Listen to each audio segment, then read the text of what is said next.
Today we're talking about a slightly different topic that I've never discussed before on our videos, and it's actually to do with arm pains, okay? So your carpal tunnels, your tennis elbows, perhaps anything to do with your fingers. So if that is you, this may help you out, particularly if you're someone who has, an RSI, a repetitive strain injury, or something that's happened at work, because this is really common to happen at work. I'm Chris, I'm from the Headache and Pain Management Centre, and today we are talking about a few differential diagnoses, it's a long word, about arm and hand and forearm pain, pretty much anything from the elbow down. So if you are joining us, please type in and say hello.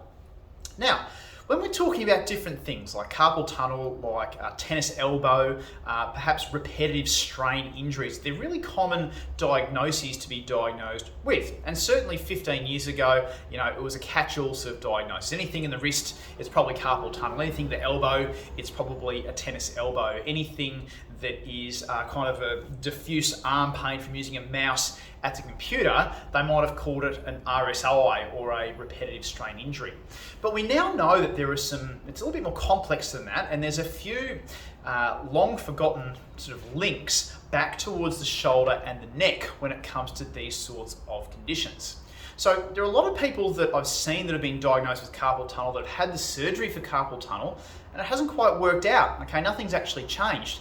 Or someone has had a tennis elbow for a very long time, the pain that's right here on the elbow when you're gripping, it's really weak to grip. And you're like, well, okay, we've been treating the elbow for ages, well, why is it not getting any better? We've put steroids in it, what's going on? Well, it's really important to note about these conditions. So the ones that are sort of the nervy type pains in the wrist, the nervy type pain in the hand and fingers, and also the pain that comes on the outside of the elbow, is that what's often forgotten is the relationship between the nerves of the neck that come out of the neck and run down through the shoulder into the arm can cause those issues as well.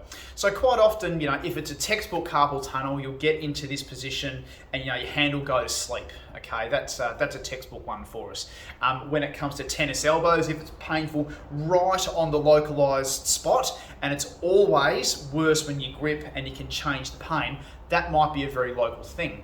But with a lot of these conditions, you get a lot of overlap. There's a lot of pain that can happen sort of from the elbow down into the forearm, for example, or with the carpal tunnel type thing, there's pain in the wrist, but also comes up the arm and they might feel it sort of up into the upper arm or even into the shoulder as well.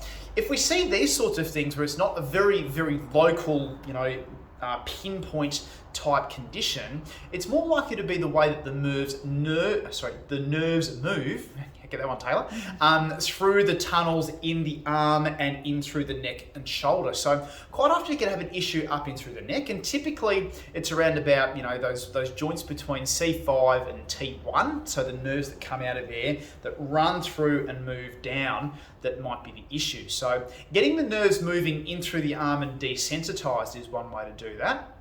The second thing to do is to look at the joints of the neck as well, because quite often there's an issue with the disc or the nerve in the neck that supplies the muscles down into the forearm. So it can look and feel like a tennis elbow or a carpal tunnel, but it's actually coming from the neck instead. And one tell you can look for that is to check your range of motion with your neck. So if it's on the right hand side, say we've got a carpal tunnel type pain or a tennis elbow type pain, have a look and see what happens when you turn your head. So if you're turning your head towards the left, you might feel like a big pull down into this part of the neck.